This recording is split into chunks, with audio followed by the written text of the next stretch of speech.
اہل تقوی کی صورت بنا لیجئے، اہل تقوی کی صورت بنا لیجئے۔ من الشیطان الرجیم، بسم اللہ الرحمن الرحیم۔ للرجال نصیب مما ترك الوالدان والأقربون، وللنساء نصيب مما ترك الوالدان والأقربون مما قل منه أو كثر نصيبا مفروضا. وإذا حضر القسمة أولو القربى واليتامى والمساكين فارزقوهم منه وقولوا لهم قولا معروفا. وليخشى الذين لو تركوا من خلفهم ذرية ضعافا خافوا عليهم فليتقوا الله وليقولوا قولا سديدا. إن الذين يأكلون أموال اليتامى ظلما إنما يأكلون في بطونهم نارا وسيصلون سعيرا.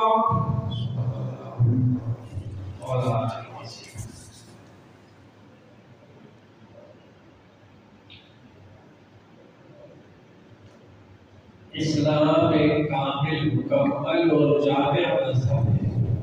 اس میں انسان کو زندگی میں اور موت کے بعد جن جن چیزوں کی ضرورت پڑنے والی ہے ان سب کے احکام موجود ہیں۔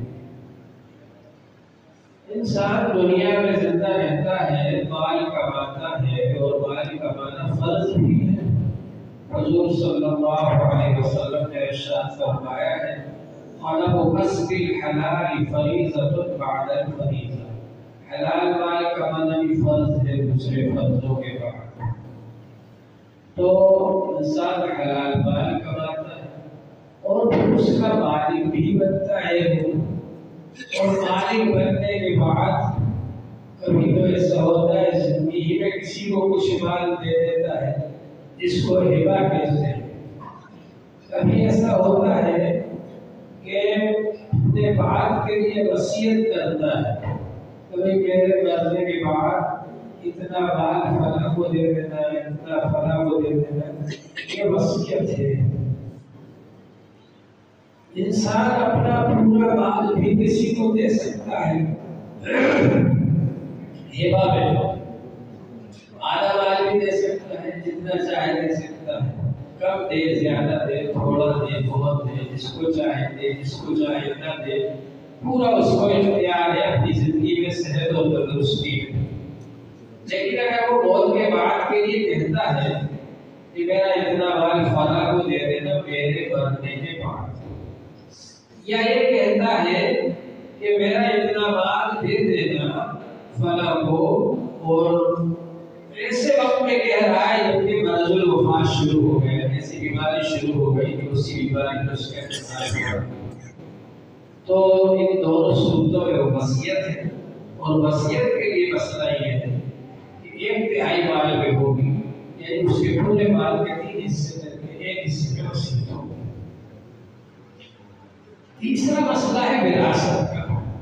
وراثت کا مطلب یہ ہے کہ ایک آدمی کا انتقال ہوا اور اس کا مال ہے، جائیداد ہے، مکان ہے، زمین ہے، بہت ساری چیزیں، اب اس کے جو لڑکے ہیں، لڑکیاں ہیں، اس کی بیوی ہے، والدین ہیں، ان کے درمیان میں وہ مال کس طرح سے تقسیم کیا جائے، اس کو کہتے ہیں وراثت، وارث ہونا۔